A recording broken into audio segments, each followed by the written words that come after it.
Bonjour, vous allez bien? In this video, we're going to take a closer look at the French pronouns. Here they are. Je, tu, il, elle, on, nous, vous, il, elle. Je changes to J apostrophe in front of words beginning with a vowel and in front of most words beginning with an H. For instance, j'accepte, which means I accept, and j'habite, which means I live. First, we're going to take a closer look at tu and vous. They both mean you, but they're not used the same way. So I'm going to explain to you how and when to use them. For those who don't know that, there used to be two ways of saying you in English as well. It doesn't work like that anymore, but there used to be thou with its corresponding terms thy and thine, and thou was more used in a familiar way and when addressing only one person, whereas you, which we still use nowadays, you was more formal and to address more than one person. In French, we still have those two ways of saying you, tu and vous. So which one to use and when? It's actually quite simple once you know it. First, you have to remember, tu is always singular, so always when addressing one person.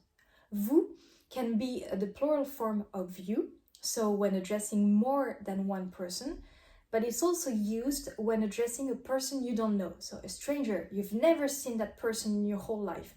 You would never use tu here. It would sound very rude. Or when addressing someone you have to be formal with, for instance, your boss or a teacher, for instance. So again, tu, one person you know, or a child. We use tu with children as well, even if you don't know them. So tu, only one person you know or a child. Vous, a group of people. Even if you know the whole group, you have to use vous because there is more than one person. Or someone you have to be polite with, more than polite, formal with, your boss or a teacher. Now let's focus on on and nous. So technically, nous is the right way of saying we. Nous arrivons, we are coming. Nous partons, we are leaving. On is more, it's an impersonal pronoun you would use to say, for instance, someone stole my phone. So you don't know who did, but someone did. In French, you could say, on m'a volé mon portable. On meaning you just don't know who did, but someone did. On can also be used to represent everyone. For instance, one could get lost here. Like it's a huge place, one could get lost here. In French, you could say, on peut se perdre facilement ici. On peut se perdre facilement. So I know I said nous is the right way of saying we, but I also said technically, because when speaking nowadays, we rarely use nous. Nous is a bit more formal nowadays. You would find it in writings, you would hear it in a professional context, for instance. If you want to sound more formal, you could use nous. For instance, to say we are leaving, you could say nous partons. But honestly, if you want to sound casual, you would say on part. So on part and nous partons mean we are leaving. They mean the same thing. Thing is, there is a huge difference because when using on, you have to conjugate the verb the way you would conjugate it with il and elle. You don't conjugate it the way you would do it with nous. It changes the verb.